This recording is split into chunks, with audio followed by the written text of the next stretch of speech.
ইরানের একটি মাত্র ড্রোনের চোখ রাঙ্গানিতেই ভয়ে কাঁপাকাঁপি শুরু হয়েছে আমেরিকার। আরব সাগরে আন্তর্জাতিক জলসীমায় আমেরিকার আব্রাহাম লিঙ্কন বিমানবাহী রণতরীকে ঘিরে রেখেছে ইরানি ড্রোন শাহেদ ১৩৯। ড্রোনটি আমেরিকার বিশাল রণতরীকে সরাসরি নজরে রেখেছে ও সব ধরনের তথ্য সংগ্রহ করেছে। পরবর্তীতে ড্রোনটিকে F-35 জঙ্গি বিমান গুলি করেছে বলে দাবি আমেরিকার।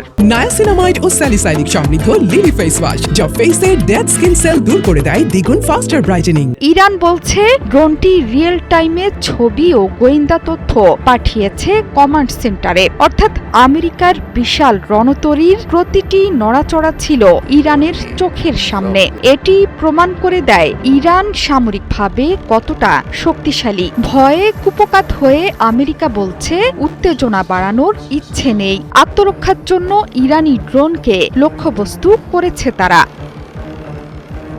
প্রশ্ন থেকেই যায়, যে ড্রোন মিশন সফল করে নিরাপদে তথ্য পাঠিয়েছে সেটি ভূপাতিত করার দাবি কি আদৌ বড় কোনো সামরিক সাফল্য, নাকি মশা মারতে কামান দাগার মতো একটি ছোট ড্রোনকে নামিয়ে নিজেদের অক্ষমতা ঢাকার চেষ্টা মাত্র? এই ঘটনার পরও দমে যায়নি ইরান। আরও একটি শাহেদ ড্রোন পাঠিয়েছে তেহরান।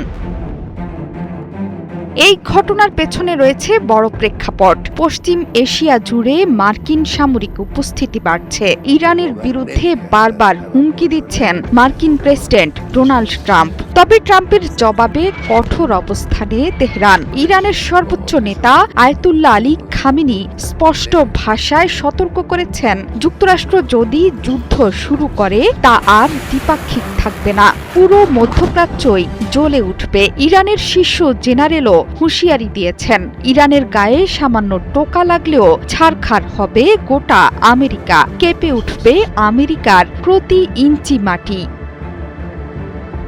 পারস্য উপসাগরের আকাশে বার্তা পরিষ্কার। বিশাল রণতরী থাকলেই নজরদারি এড়ানো যায় না। আকাশে কার আধিপত্য, এই প্রশ্নে জোরালো উত্তর দিল তেহরান। শাহেদ ১৩৯ কোনো সাধারণ নজরদারি যন্ত্র নয়। এটি মধ্যপ্রাচ্যের সবচেয়ে নির্ভরযোগ্য সামরিক ড্রোনগুলোর একটি। একটানা প্রায় ২৪ ঘন্টা আকাশে থাকতে সক্ষম এই ড্রোন রিয়েল টাইমে পাঠাতে পারে ছবি, ভিডিও ও গোয়েন্দা তথ্য। ড্রোন যুদ্ধ মানেই শক্তির হিসাব বদলে যাওয়া।